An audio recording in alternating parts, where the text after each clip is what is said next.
Yo, every Wednesday night, you better tune in tight. At 7 p.m. CST, we bring in that insight. Halas Hall Report, best podcast in the game. Stats and facts, you'll remember the name. Host Ken Dub got the knowledge on lock. Co-host Woody, the Bear fan. Talking all that talk, 3 Bear fans chilling. Opinions on the side, we're here for the love, riding that Bear pride. Halas Hall, we break it down right. Join us on the journey from day to night. Blue and orange army taking over the scene. 2025's the year, know what we mean.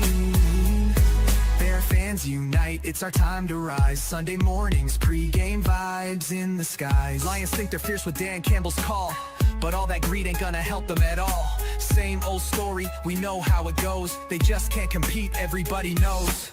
Minnesota Vikings always talking smack, but when it's game day, they ain't got the knack. Sitting on the couch while we're making a stand. Over here in Chi-Town, we're the best in the land. Halas Hall, we break it down right. Join us on the journey from day to night. Blue and orange army taking over the scene.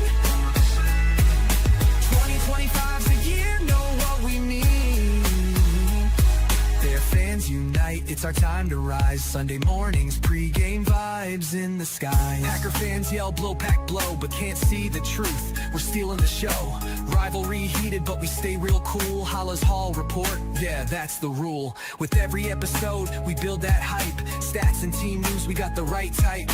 Fan base strong, we ain't looking back. 2025, it's a winning attack. So gather round fans, put your hands in the air. Every Wednesday night, we're breathing that bear. Join the revolution, watch the magic unfold. Halas Hall Report, we're breaking the mold. Halas Hall, we break it down right. Join us on the journey from day to night.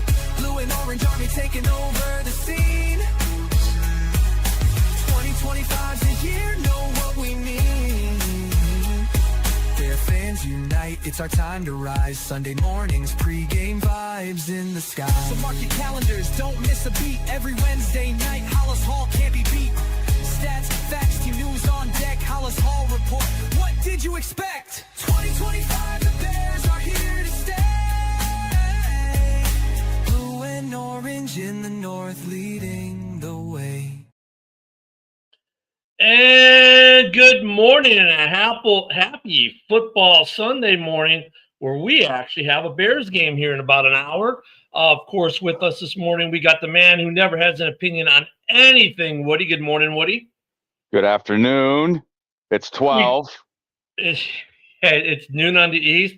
We got Mike, the Bear fan, of course, doing his producing thing, sharing out to a million different Facebook pages in the back. And, of course, welcome to the stage, the other Mike, Bear Down Mike, on the stage this morning.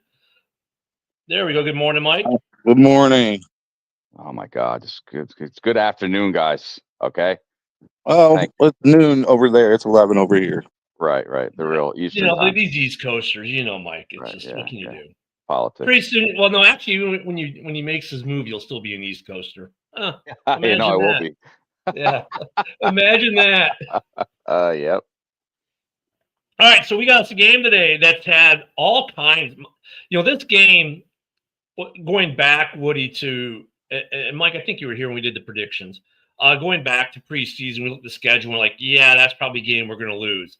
Man, how things changed throughout the season. Now we looked at the game 2 weeks ago. Even 3 weeks ago, we're like, okay, this is a game we should win easy. Then we come into the end of last week, and the injury reports have really changed dramatically the way people feel about this game. So we were at a point we thought Lamar Jackson was going to play. Lamar Jackson officially out today. And we're like, okay, good. But Woody, there's some injuries on our side now too, isn't there? That we weren't expecting. God. Yeah. Half our secondary, Tyreek Stevenson, a guy that's really coming on this year. Kyler Gordon back on IR. And that's our defense. I mean, last time we played Tyler Huntley. He beat us at when he was on Baltimore. I don't know. I'm really nervous about this game. I wasn't nervous so much a couple weeks ago, or before Lamar got hurt. But yeah, I'm still nervous today, even though he's not playing. What are you thinking, Mike? That just means Brisker, Wright, McLeod, Blackwell, they all need to step up.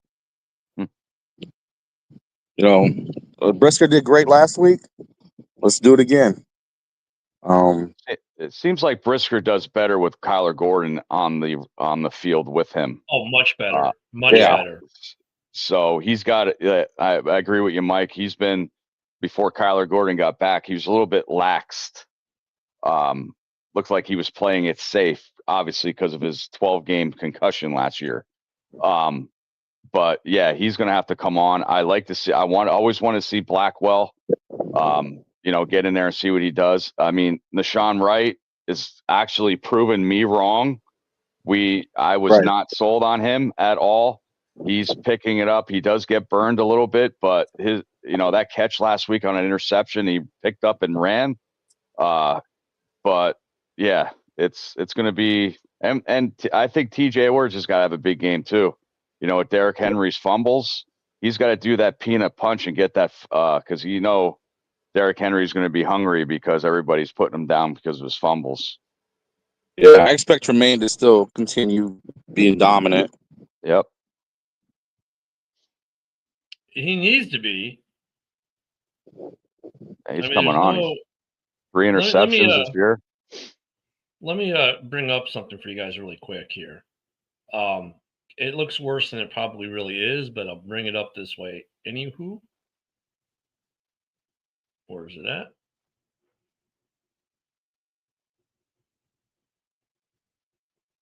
Okay, there we go. Took it a minute to come up. So there's their injury report for today from the Bears official website. Austin Booker out. So he's gone for the whole year. Yeah, this is the end of the window. Jesus Christ! How are you a full practice for 3 days out of the week? Because he was on the 20. He was in the 21 window for injury reserve. They had 21 days to activate him. They did not activate him. Therefore, he's now going to be in the IR for the rest of the season. I think that has to be a Dennis Allen. He doesn't like the smaller edge rushers. Roschon Johnson's out again. I think he's on the way out of the team as well, but that's another story. Cole Kmet out with a back injury. That's huge on the blocking. Well, it's smart. That's why we got him for blocking.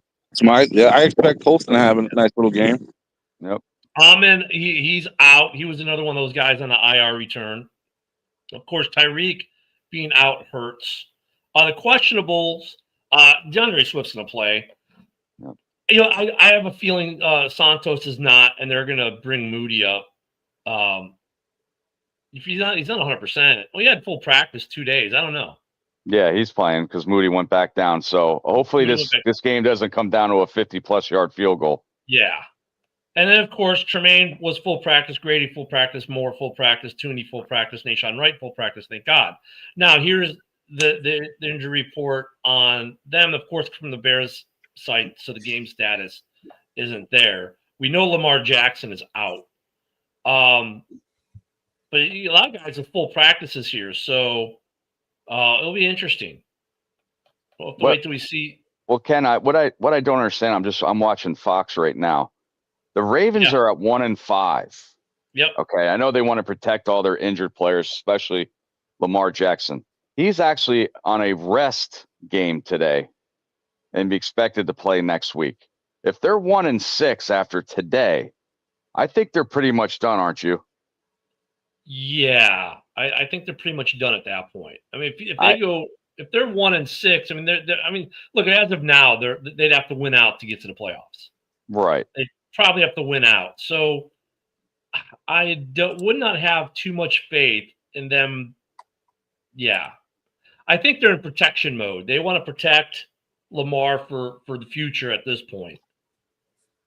And that shows by today, because if they thought they had a playoff chance, you know damn well Lamar would be in. Right.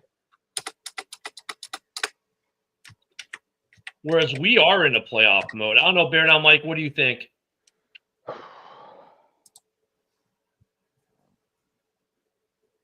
He's on mute. I guess, yeah. Mike, you're on mute. I'm sorry. I had a phone call I had to take. What was the question? With Lamar being out, do you think this is them pretty much signaling their season's done? Yeah. So when the rumor Lamar was going to play, they were favored by 6.5 points. Then they get notice that Lamar is not playing, so they dropped to plus or minus 3.5. As of last night, FanDuel, I think every other sports betting is down to 1.5 for the Ravens. That's just because they're at home. That says Vegas has no. They don't feel like they're going to win. That's just amazing. Yeah, it's insane. Luckily, I made my bet before that came out. Whenever was a 4-2 team going against a 1-5 team at their stadium in the beginning, favored by 6.5? Yeah. What does that tell you? Vegas hates the Bears. Well, yeah, there's always that. There's always that, because you look at the power rankings every week. You look at anything on the national scale, and the Bears, the NFC North in general, gets no love. The fact that they had the Bears as like almost 7-point underdogs before Lamar went out, just, and that was before we even knew the Bears injuries, right? When they were thinking, okay, we're healthy, they're healthy. Look at the records, look at the way the teams are playing, and they still went, yeah, the Ravens are going to win easily. It's like, really? I mean, that's just such a lack of respect. And in a way, that's good, though. And I'll give you the reason why that's good. It's good because that's bulletin board material, right? That's coaches going to players saying, look, they don't respect you. Well, they were thinking that they had the bye week. They're going to get healthy. They're going to everybody. They got Roquan coming back. This is the get right game. You beat Chicago, and now it's like, oh, we don't know yet. I mean, even the fact that they would call the Bears a get right game, a team that's got one of the top offensive lines for pass protection in the NFL, whose running game has been on fire the last 2 weeks, whose defense has been stuffing the run the last 2 weeks, and their pass defense. Our overall defense numbers in the last 2 weeks are phenomenal, right? The only weak spot we've had the last 2 weeks is really the passing game. And even, okay, while last week was bad, the Washington game actually was not terrible. Last week, yeah, it was disconnected. That was the only knock on Chicago. Everything else has been hitting for them. So for them to look at this team and go, yeah, they might be playing the Raiders. Like, really? Yeah, the thing is, if we happen to beat the Ravens, it's going to be, oh, you guys beat Lamar wasn't in. I was like, okay, it's still a threat to anybody as long as their defense. Remember, the past few years, their defense has been excellent. It's just now they're shitty. Well, yeah, I mean, I actually drafted their defense, right? I drafted their defense in my fantasy league. It's funny because it was like going full circle. This year, I drafted the Bears and the Ravens defenses, which was what I used to do, like in the early 2000s, the mid 2000s to the late early 2010s. Those were the best two defenses in the league, and here I was this year drafting them both because they both have a lot of promise. In fact, I'm starting the Bears defense today. I ended up dropping the Ravens defense after week 2, because they've gone downhill quick. Yeah. So, but it's just like this Bears team gets no respect in the national media, and I don't understand.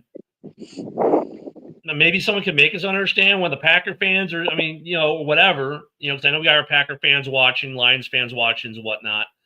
I don't get why the NFC North in general gets no love, and the Bears more specifically. Even when we're beating teams, it's like, oh, well, they're still an easy win. No, we're not. Yeah, we're beating the bad teams. That's why we don't get. And the Bears are winning only because they're causing turnovers. I'm like, listen, that's part of the game. That's part of the game. And the thing is, on top of that, is it's not like when the Bears get turnovers that they're scoring touchdowns either. It's either a field goal or it's stuff like that. That's why that's why we're not getting love, and people are saying we're winning because only turnovers. But you know what, Woody? I love that. Oh, you're only winning because you're creating turnovers, and that's a bad thing. How? Like they say it like it's a negative connotation. Well, you're only winning because you're creating turnovers. Well, that means the defense is doing its job. It means it's stopping the offense. Which it goes back to this: would you rather have the sack or the turnover? And Turnover. these people going, oh, well, I'd rather have the sack. Well, you're stupid.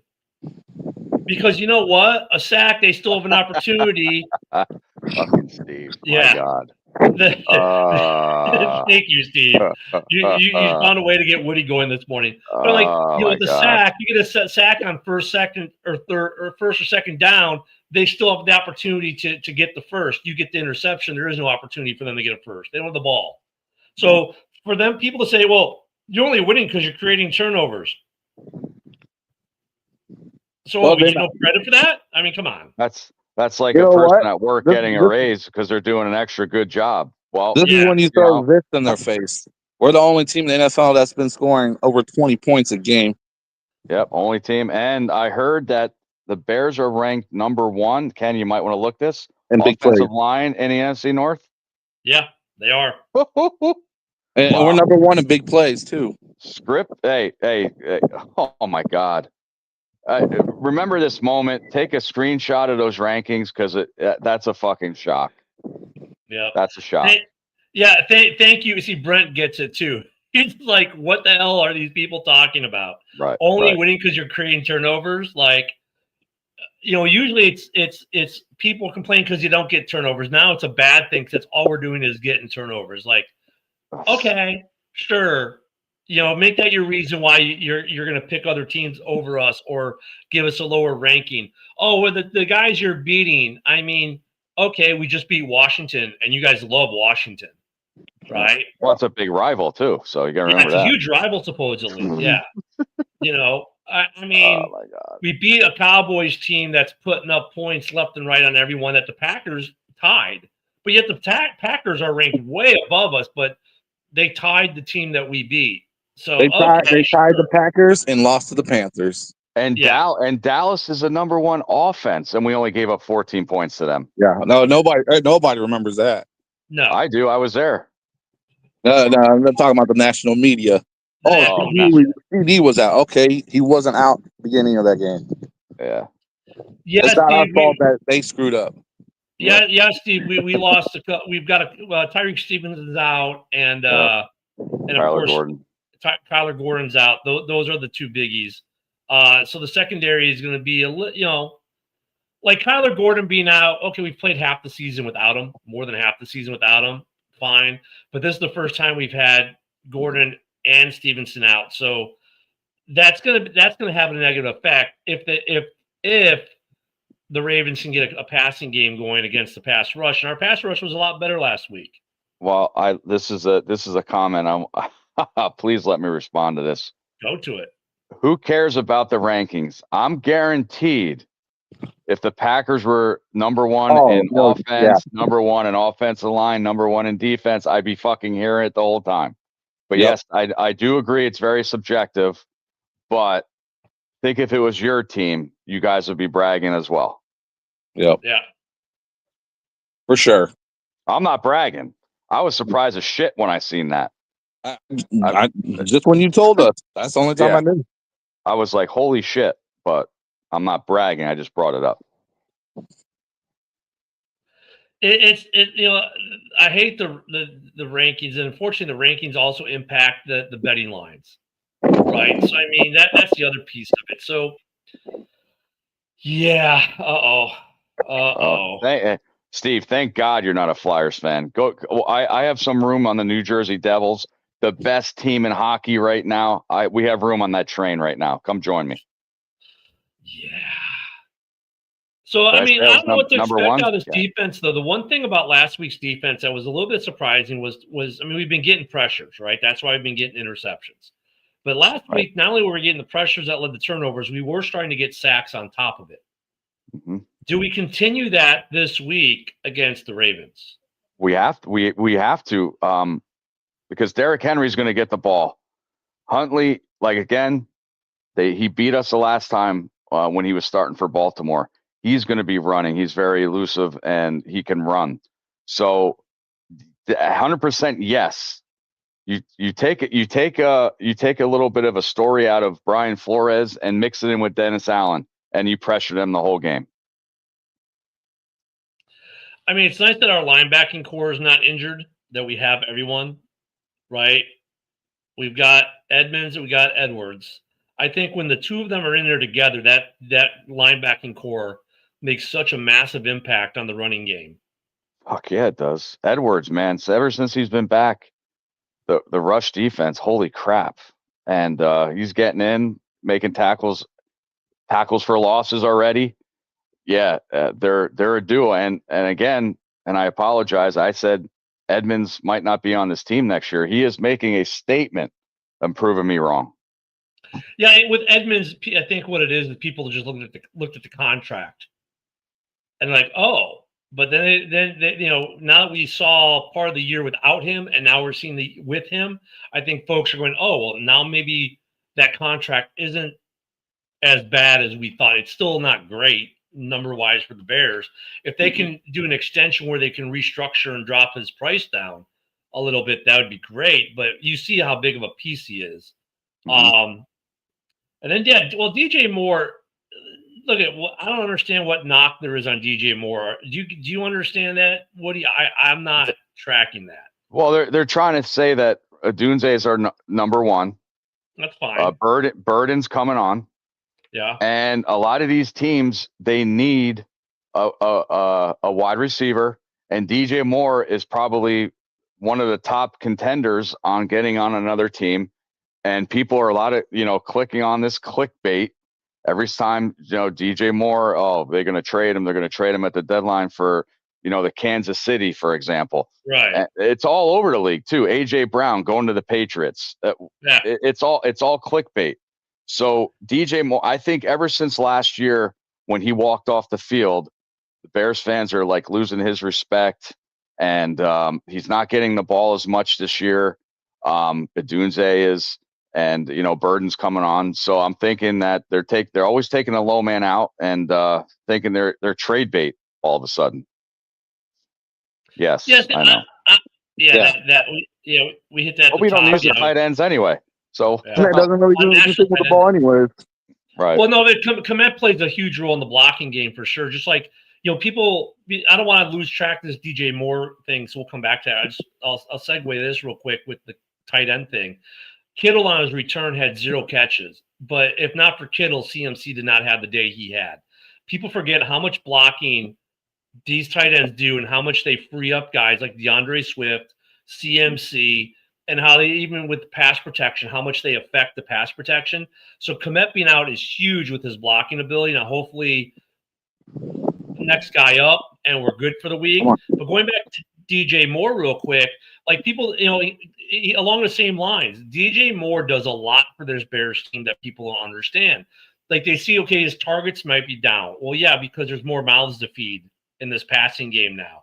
But what he does do is he seals the edge. He blocks for his fellow receiver. He also will run the ball. He makes defenses account for him, which helps out the other weapons. So trading DJ Moore would be terrible for the Bears because that then allows defenses to concentrate their resources on Rome Moore, which they're already trying to do now.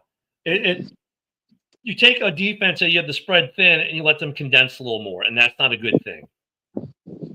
Mike, did you have a feeling on that? Yeah, DJ does take a lot of focus off of Rome. He's our yak guy, really. Yeah. Right?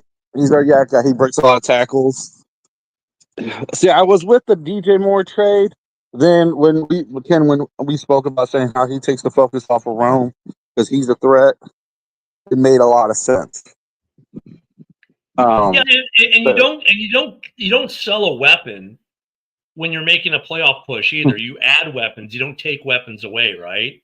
So I mean, I think something we need for Bears fans is look at, we're entering the end of the window here, the trade window. So it's going to get hopping after the games this week because Tuesday is the deadline. Anything you see that has the Bears trading a weapon, be it DJ Moore or Montez Sweat, just discard because you're not going to trade those guys away. You're looking to add to those guys, right? We're not selling. We're adding. Unless it's an addition by subtraction case, which I don't think either of those guys would be, we're buying. So Yeah, Jair Alexander. So I mean, exactly, Billy. We need DJ. So if the Bears do anything, if they do anything at the trade deadline, I think it's going to be more of the defensive back end cornerback Mhm. situation. Getting a corner. Yep. And even then, I don't think we're looking to be massive buyers. No, I think it would be sellers really. Yeah. And say if DJ gets traded, I guarantee Roman Dunze's number is going to, believe it or not, come down because now they're Yeah. going to be doubling him, and then Burden, and then maybe they'll use the tight ends more, but I don't see it happening. See, but Yeah. Steve, he's not Yeah. being ignored though. People say, "Oh, well, DJ's being ignored." Look at the last couple of weeks. Everyone's gotten about the same amount of targets. It's not that he's being ignored. You're just not seeing him get 10 catches a game anymore. The only trade happening is Cole Kmet getting traded. Yes, he's great in the blocking game, but we got Smythe who can do that too. He's not really seeing the ball. You're paying him a lot of money. Yeah, but you're not. That's a bold prediction. I could see it happening. But we're not. But am I saying it's going to happen? No. Yeah, because Smythe isn't even getting that much. Like today, he's going to get playing time, but when Komet's in, he's not getting playing time. So there's obviously a drop off in production between the two. But I mean, I can see your argument. You're like, well, look, we got, and Colson's hasn't been completely healthy either. So I see your argument there and why you could make that argument. But I think, honestly, I think Cole Komet's here next year too. I honestly, like, if we can figure out our cap, which we always seem to do, he signed unless they need to make room for a cap casualty. DeAndre Swift's going nowhere. Komet's going nowhere. Edwards and Edmonds are going nowhere. So we're going to have to find cap relief some other way, I think, or restructures. We can get some on restructures. We can get some on extensions.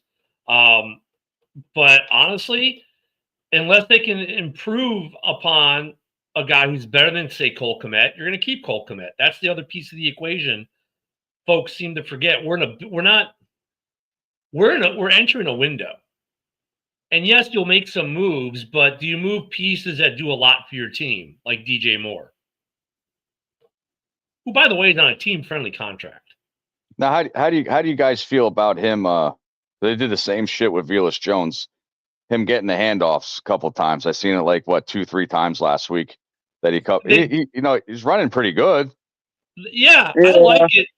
I like It's it because okay. it keeps him in the game. It keeps him engaged in the game, but it throws a wrinkle at defenses. The more wrinkles you can give defenses have to worry about, the more likely you are to confuse them. So, we've seen DJ Moore on these end arounds a couple times, and there are a couple times now they show him on an end around, but it ends up being a passing play because everyone's it's going to be a run game, So I like it because it throws more wrinkles. It may not work with, say, today, but it's going to work in week 17, where it's going to be a fake to end around and become a touchdown play. You see what I'm saying? I like him better in the screen game. You like him better where? In the screen game. Yeah, me too. God. Yeah. Those screens, I'm sorry, they still hit a suck. few times, and he's limping like, oh shit. That's what worries me. Somebody's got to lay him out when he's running the ball. And again, these screen passes are still killing me. But at least they're calling him at the right time. Oh man, it's not like Getsy who called it every other play.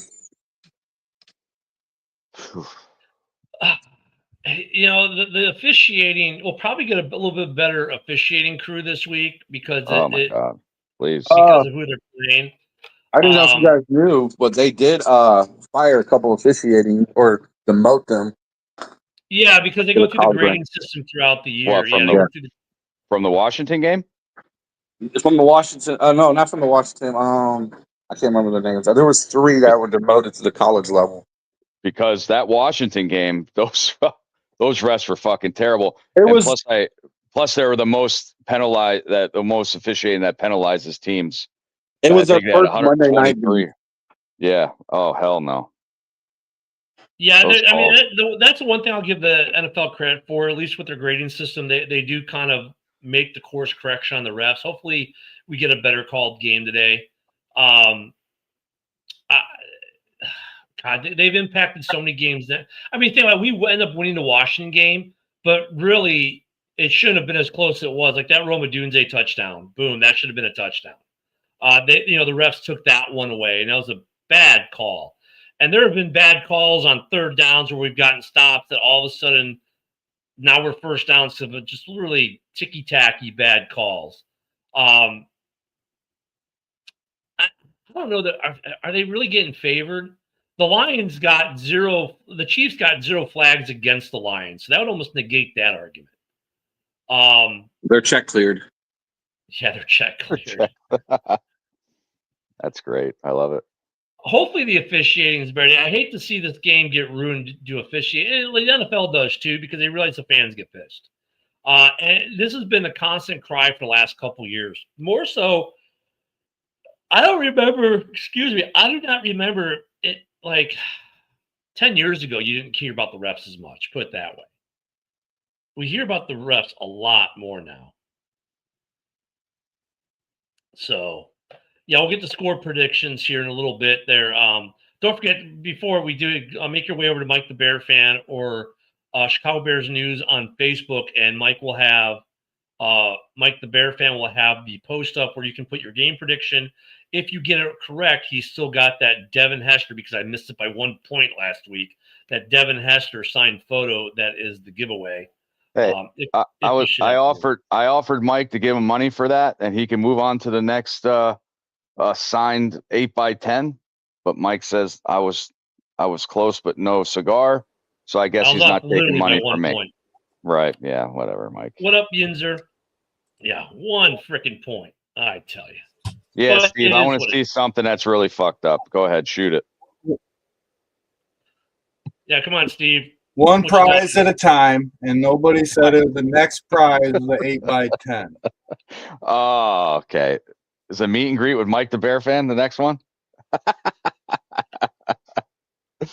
No, I mean, I can spice it up because it's been like 4 or 5 weeks since we had a winner. So whoever wins the prediction, I'll throw in a graded card. Wow. Oh, man, I'm winning this week, motherfuckers, man. Oh, I'm so happy. Hey, Woody, I was going to say, it's like the Halas Hall jerseys from 2 years ago. Oh, yeah. Type Duke Johnson fumbles Redskins on YouTube. Duke Johnson, that's going a little bit back. Yeah. We've had some bad calls, but it's been more prevalent this season, I think, across the board. Hopefully the officiating is not an issue. This game is going to be interesting, though, with the injuries. Defensively, I think there'll be some issues for us, maybe a little bit with Gordon being out. But offensively, I think we should be tracking. What do you expect to see out of the offense, Mike? I need Caleb to have more touch on the ball. A little less horsepower, more touch. Because against the Saints, he wasn't great. Against the Raiders, he was okay.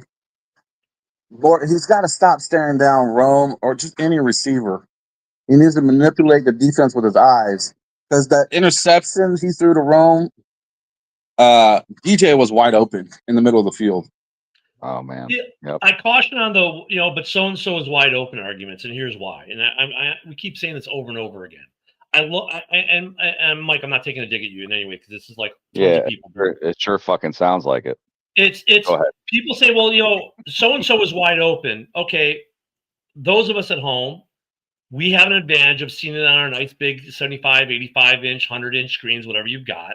With a wide angle view, not at field level, with people with bodies all around me. You know what I mean? So I get what you're saying, though. Like, he's got to make, if you're going to stare him down and know where DJ is, use a stare down to manipulate the defense over, then quick look to DJ and throw it. Like, that's kind of where you're getting at. And I'm tracking with you there. But we need to be careful by saying, well, so-and-so is wide open, because yeah, we see so-and-so is wide open, but at field level during the game, that's not necessarily an easy thing to tell. You know what I mean? So I get you. I agree with you, but at the same time, I caution it. Well, what Ben Johnson said is if his first read's not there, quickly make it to 2 and 3. Right. And he just stuck on the problem is he just stuck on Rome. And you know what? I think he did that better in the first couple games of the year, and maybe that's something where he's kind of slipped into an old habit or something. And I know he's trying to get Rome involved, and I, there's that. What's up, Robbie? Look at even against the Raiders, he had a 97.9 was his grade. Last game was his worst of the season. Right. So yeah, I agree though. He needs the offense, the passing game needs to come alive. Now that we got the running game going some, the passing game needs to come alive. And I get it. You want to get Rowan the ball, you want to get him back on a touchdown streak. Look, you've got some other guys who can catch the ball really well. And I think that's why we get some of the DJ trade rumors because Zach Ayes is getting balls. Yeah. Rome is obviously a target. And people seem to forget when DJ does get targeted. I would love today to be about DJ Moore. I think that'd be great because it shut the rumors down. Well, actually, no, it'd probably make the rumors worse. See, look, they were highlighting DJ to show other teams how good he still is so they could trade him. Oh, yeah. Yeah. Well, going back to the passing game, and I understand what you're saying that we're watching. Well, I have a 75-inch, not 100. Maybe 100-inch TV might be next. I have no idea. I got 85 is great. 100-inch. I got an 85. I'm staring at Walmart. Yeah. 85 is a great size TV. So Jody loves. She's thinking, oh my God, dirty mind again. 100-inch TV. I'm talking about. Yeah. Jody, get your mind out the gutter. Yeah, I know. So I know what we're looking at on TV, but I understand what you're saying, Ken. But you got to hear me out. Is that, for example, when Roma Dunze is double covered, don't throw the ball. And that's why we branch out and say, oh, this guy was open. This guy's open because obviously he's double covered. Don't throw that ball. I do not want a Fields to Darnell Mooney favoritism like we had back then. Yeah. But don't throw it double covered. Don't do it, please. Yeah, 25 inch. You don't have to gunsling it. No wonder you like Notre Dame. You can't see him on a 25-inch. But go ahead. Old school. It's probably a tube TV too. Yeah. Do you have the antennas? Do you want me to come over? Hang them up for you. Yeah. Look, he still hasn't. He probably doesn't even have the RCA jacks in the back. That's how old it is. No. He's got the Hitachi projection screen TV. Ken, that's our old school with the rabbit ears. Yeah. Oh yeah. Remember you used to have an antenna on top of your house and you had to plug in the wall. Oh yeah.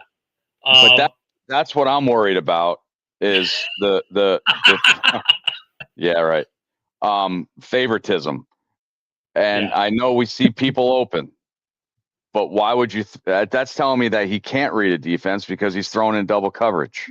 Well, it's not. I wouldn't say it says that he can't read a defense. He's too locked into one guy, right? Like, okay, I get it. You want to make an emphasis to get Rome involved, but dude, if it's not there, move off. And that's just him being stubborn. Like, I'm gonna get the ball to him.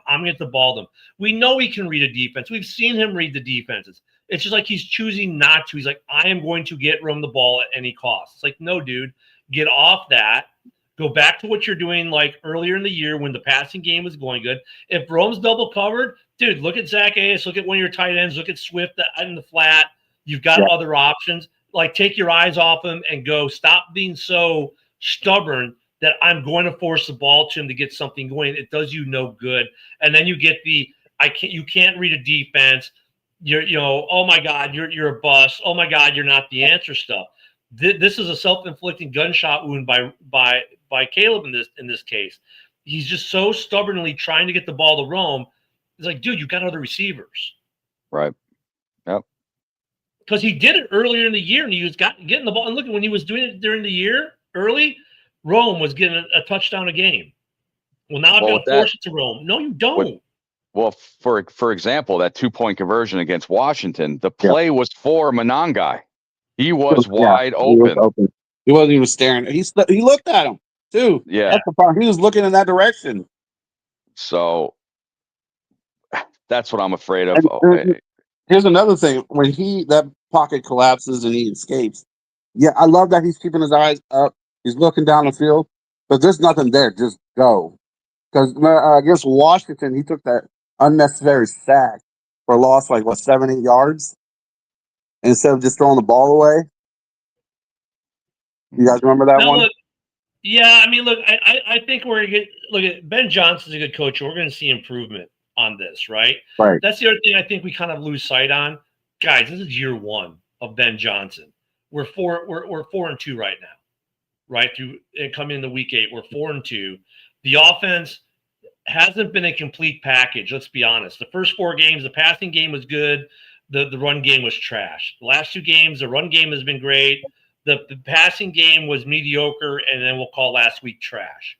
They haven't put it all together yet. The defense has been steadily improving. We've only had the defense, true defense, out there for like the last 2 games. Now this week we take a setback by losing, 2 guys in the defensive back end, but the front line's intact this week. So, and the linebacking core is intact. So while we've yet to have our full dream defense out, even with all that, every week they get better. Dennis Allen's doing more and more and more. I like the direction this team is going. I know we have Ben Johnson's this year, but we were 4-2 last year before we went on our 10-game losing streak. But it seems like we have a better team all around than last year. Yeah, I'm going to Woody's car dealership to ask to trade in mine. Yeah. Just make sure you bring the antique plates too. Yep. Again, Brent, that's a great. I say all the time that the Bears, I think, picked the second best player in the last 2 drafts. Now, when it came to Colson Loveland, why? I mean, one day we'll get an explanation. Obviously, we're not going to get it now. But the one thing about Brent's comment that really strikes me is I've been saying it too, and it's been not just under Ben Johnson, but under every head coach since Lovie Smith. We don't utilize the tight. Ever since we got rid of Greg Olson, let me go back further. Don't bring that up. Ever since Greg Olson, we have not really used our tight ends well in the passing game. And here we've got 2 of them who are definite offensive catching weapons in Komet and Colson, yet we very rarely – they get between the 2 of them maybe 3 balls a game, maybe 4. Now, we've got a lot of weapons, but you would think there would be at least a game where one of them would have had a big game with, 70, 80 yards and a touchdown or 2.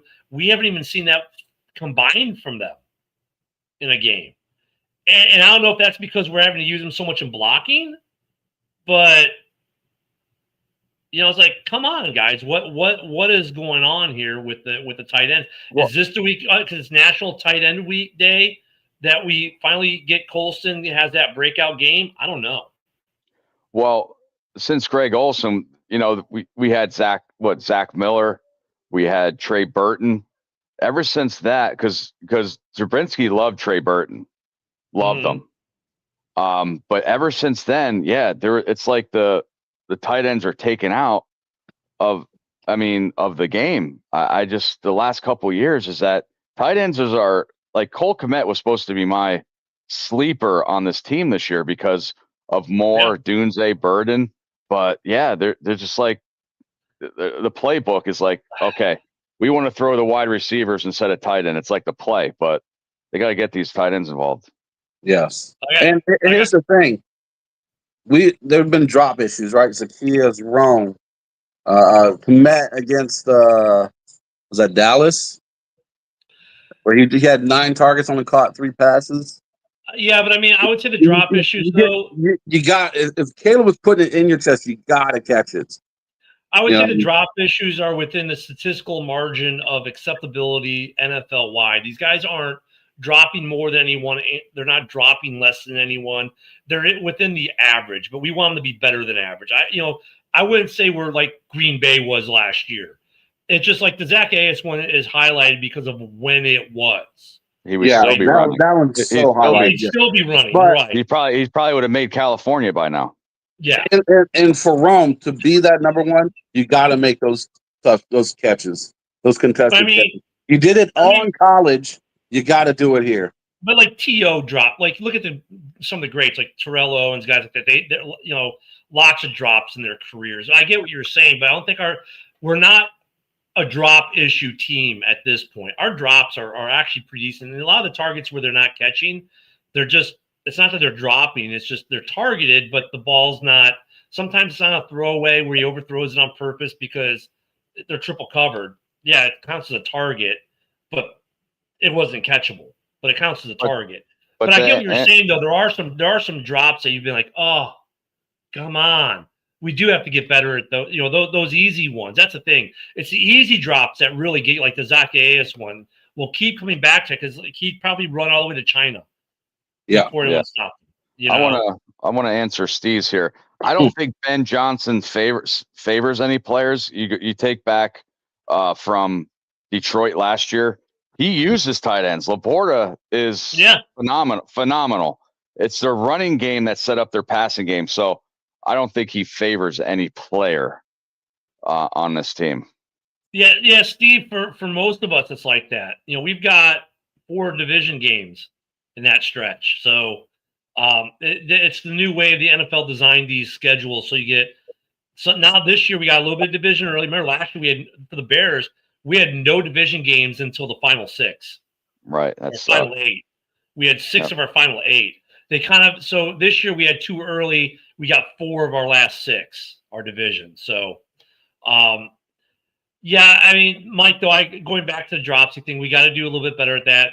And Caleb's got to spread the ball a little bit better, not stare down Rome, get the other guys involved. And look at it, if you and I are saying it on here, Ben and they're saying that in the coaching room. Yeah, like I said, less horsepower, more touch, because we know he could throw at 100 miles an hour. I'm referring to like the pass to Rome against Washington where it almost got intercepted, right? If he would have lobbed it over that defender's head, Rome fast enough, he could have caught it. That's what I mean by touch. Some of that's got to come with time, though. Like you look at Rodgers, his touch took a couple years for it to get to where it is. The touch is going to get better with time. Well, the touch does get better with time with good quarterbacks. Well, look at that touchdown pass, a beautiful pass of Dunze that got called back against Washington. Last year's game against Detroit to tie it up. That was a beautiful pass, lofting pass to DJ Moore. He has the talent. It's just he's got to be consistent every week, not just every other week. Yeah, because the called back touchdown against the Redskins to Rome, beautiful touch on that ball. So you are starting to see some of that touch, Mike. But I understand what you're saying. Like I want to see it more consistently. Mm-hmm. I agree with you. I think it'll come. It comes with experience. You know what I mean? It's coming. It comes with experience and seeing enough situations where, oh man, next time in that situation, I got to maybe take a little off it, right? I think some of that he's going to have to learn just by being in situations. That's the growing pains of a young quarterback. For the first 3 or 4 years, that's part of the young quarterback growing pains. And some guys get to touch faster than others, right? I mean, that's a hard part with getting these guys. Yeah, perfect, exactly. And I think we'll get there, man. We just got to be a little patient. And go back to the Swift comment. I mean, if somebody said or somebody heard that Ben Johnson doesn't like Swift, well, I guess Swift is getting the ball a lot more than he should then. Yes. Yeah, no, that's mostly Lions fans because he was one season and gone, and I get it, he was injured, and like some Lions fans, he's not durable. Well, this is year 3 without missing time for injuries. So far, knocking on wood, he's been pretty durable. He was durable with the Eagles. He's been durable with the Bears. In fact, he's done more hard running with the Bears than he's done with any of his other stops. Like look at last year, right? We made him run the ball in ways he does not like to run the ball. He's not a run through the pipes guy. That's Manon. That's why we have Manon guy. But last year he had to do all of it. According to Lions fans, though, Swift is injury prone, so we should get rid of him now. Yeah, exactly. So. All right, guys. What's going to say? Go ahead. Go ahead, Mike. No, well, I was going to say, do you guys ever watch the locker room videos?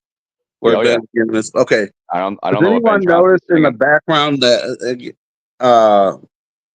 DeAndre Swift wasn't chanting with them or smiling? Did anybody see that? No, you're smiling when he got the game ball. Yeah. Yeah, I guess so. Some guys just aren't big celebrators, though. I mean, I get that too. But speaking of go ahead. for those in Chicago, for those in Chicago, I don't know if you heard, the Wiener Circle has said if Ben Johnson takes his shirt off after the Bears win, the city of Chicago gets free hot dogs. When asked about it, I love Ben Johnson's reply. Ben Johnson was like, why would anyone want to see that? That's disturbing. He's like, that's what he was like. He's like, why would you want to see that? But hey, I'm just throwing it out there before we get into the score predictions. If the Bears win and Ben Johnson takes off his shirt, now they did not specify if it had to be on the sideline, in the locker room, or at the press conference. So, but Ben Johnson had a good joking moment with the reporters, and that shows you something else too. Besides that, that was funny. He's very comfortable with the media in Chicago. It seems he's gotten comfortable. They had some good joking around in that little exchange. I like to see that, but I would not put it past Ben Johnson to walk into a press conference if the Bears win the day with his shirt in his hand, just to get everyone free hot dogs. I'm just saying. Yeah, I doubt he's going to do it on the field, but locker room, maybe. Maybe. Or maybe we just walk into the press conference because they can have a good joke. But let's get to some score predictions, and we'll throw Cam's up first, coming in from the Valley of the Sun out there in Arizona. He's calling it 27-17 Bears.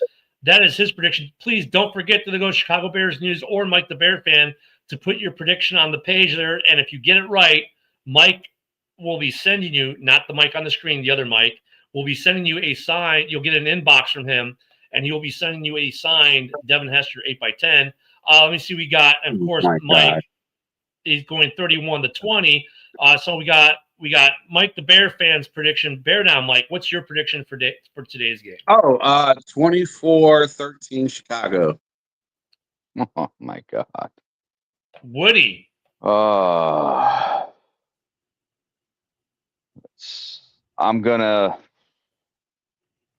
just gonna go on a limb. I didn't have any. I even said it on the rant this morning that I was gonna pick Baltimore, but I've been thinking more and more about Baltimore's. No Lamar. I've been thinking more and more about the Ravens defense. I was gonna go with the home team. I'm gonna go 24-20 Chicago. Yes, that's what I'm doing. I was a little more, but then I would have a different prediction. Yeah, I had a different prediction just because Lamar wasn't playing. Okay, Mitch is taking the Bears as promised because he said if Lamar wasn't playing, he would take it. Yeah. Steve says 24-16 Ravens. He has no faith. Well, he's a Packer fan, so take that for what it is. And Ed, a Notre Dame fan. That speaks difference. And the Flyers fan too. I'm gonna go.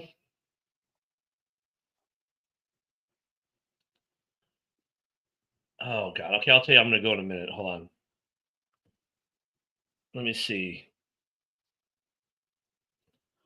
There, mine's gonna come up in a second. I think as I was debating the 27-16, nobody. Bears. 27-16 Bears. Yeah, obviously Bears. I should have said that. 27-16 Bears is what I'm going to go with. Oh, Steve, I'll keep it up, why don't you? I will. Don't worry. And for mine, it's a lot of field goals for the Ravens. I don't think they're going to. I think they might get a touchdown. The rest of it's field goals. Yeah. I think their offense is going to have that kind of day, especially for getting turnovers. And I'm not impressed by their receiving core at all. Brent is going 24-23. You gotta love the division rivals when they call these games. The Detroit Lions will lose to the bye this week. They will lose 32-0. They'll get blanked. I just, hey, sorry, Detroit. The other games in the division this week, of course, what we've got, the Vikings already lost, thank God. And the other one, we got a few minutes. So let's real quick give this a moment. We got is it Sunday night? Yeah, Sunday Night Football. Packers and Steelers. What do you got in that game, Woody? I think Aaron Rodgers is finally going to beat all 32 teams. No love for Pittsburgh this week. I just seen the Fox and the NFL Game Day predictions. I think Pittsburgh's defense is going to come around, and like I said, Aaron Rodgers is going to beat all 32 teams. That was his goal. I don't Well, know the you might- prediction. I'm just saying the Pittsburgh's going to win. Yeah, Yep. Pittsburgh's going to win. I think Aaron Rodgers is probably going to have the best game of the season because he's going to want it more. Well, Steve, I would definitely put money on me. I don't even. I'll definitely. So I'm gonna go with the Steelers too. And the thing is about the Steelers, their identity is so, I don't know. Do they even have an identity? One game their defense is alive. The next game it's the offense doing it. This is a big game for Rodgers. We know how he likes the big games, but their defense is due. And to be honest, the Packers' running game is not on point right now. It is not on point. He is hurt. Josh Jacobs is playing hurt. He hasn't been himself. And if you can stymie him and keep Romeo Dobbs' big-ass helmet from catching too many balls, you really just got to worry about Kraft. And I think the Steelers' defense can cover up on them. Yeah, Brent saying Steelers in a coin flip. I'm going with the Steelers too. I mean, this should be a really good game, but I'm going to take the Steelers too. It's going to be a one-score game.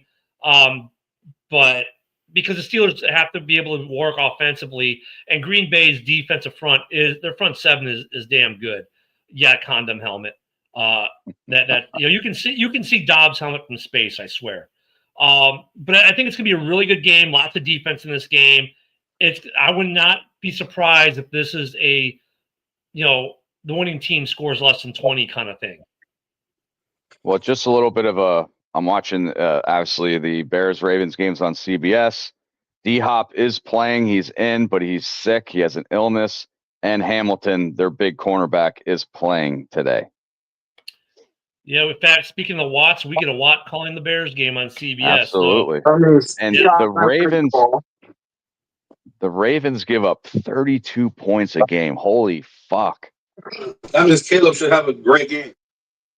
Whew. Yeah, I mean, I like to look at Caleb on the year, 61.1%. That number came down because of last week. His TD to interception ratio is still good, 9-3.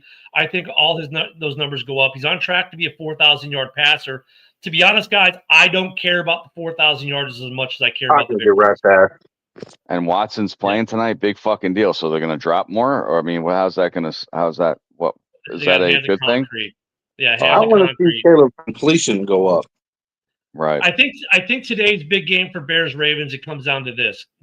Are we able to do what we've done the last 2 weeks, contain the run? If we contain Derrick Henry, this game we win and it won't be close. And John Harbaugh 14-3 after the bye week. So this will be a great game. Everyone, please enjoy the game. Don't forget to be back tomorrow morning at 10 a.m. Central, 11 on East for Ken and Ken in the morning. Woody and I, at least, if the mics don't join us, we'll be back here Wednesday night to talk about today's game. Wyatt and Watson are playing. Okay. I'm switching my prediction to the Steelers.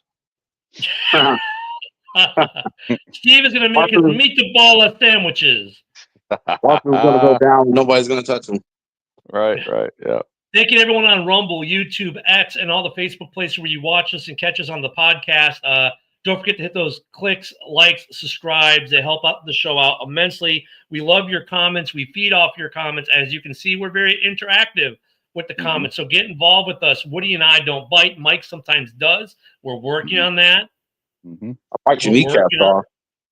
Oh, God. No, that's the Lion fans. Holy Jesus. Oh, God. So, I mean, today's going to be a fun day. I'm feeling good. And I like going back to – I'm going to go back to some of what he said last year after the Skins loss. We went on a 10-game losing streak. This year after our win, I think we're going on a winning streak, and Washington's going on the losing streak. It's been reversed. Maybe, Woody, that's why it's such a huge rivalry. Yeah. I don't know. Oh, my God. So Well, guys, Steve, hey, good luck. Good luck tonight, buddy. Yeah, good luck there, Steve. Good luck to everyone in your game if you're not a Bears fan, but if you are a Bears fan, get ready. The game's on in about 35 seconds. Thank you, everyone, for joining us this morning for pregame. Bear down. Bear down.